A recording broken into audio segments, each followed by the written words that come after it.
നിങ്ങളുടെ ഫിറ്റ്നസ് ആവശ്യങ്ങൾ നിറവേറ്റാനായി ചേലക്കരയിൽ ഇതാദ്യമായി ഇന്റർനാഷണൽ ക്വാളിറ്റിയിൽ ഒരു AC fitness centre. Brand box fitness. നിങ്ങളുടെ ഫിറ്റ്നസ് ഇനി ഞങ്ങളുടെ ഗ്യാരണ്ടി.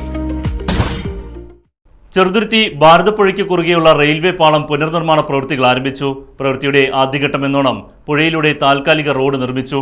കരിങ്കല്ലും മണ്ണും മണലും നിറച്ചാണ് ഭാരതപ്പുഴയിലെ റെയിൽവേ മേൽപ്പാലം പുനർനിർമ്മാണത്തിന്റെ ഭാഗമായി പുഴയിലൂടെയുള്ള താൽക്കാലിക റോഡ് നിർമ്മിച്ചിട്ടുള്ളത്. റെയിൽവേ മേൽപ്പാലത്തിന്റെ ഉരുക്ക് ഗഡറുകൾ മാറ്റി സ്ഥാപിക്കുകയാണ് ചെയ്യുന്നത്. ഇത് പുഴയിൽ എത്തിച്ചു കഴിഞ്ഞു.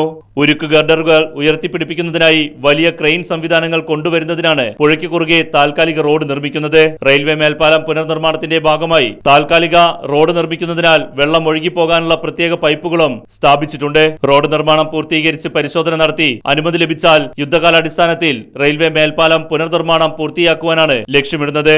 ഷൊർണൂരിൽ നിന്നും തൃശൂർ ഭാഗത്തേക്ക് പോകുന്ന റെയിൽവേ പാലമാണ് പുനർനിർമ്മിക്കുന്നത്. Right Vision News, Cheruthuruthy.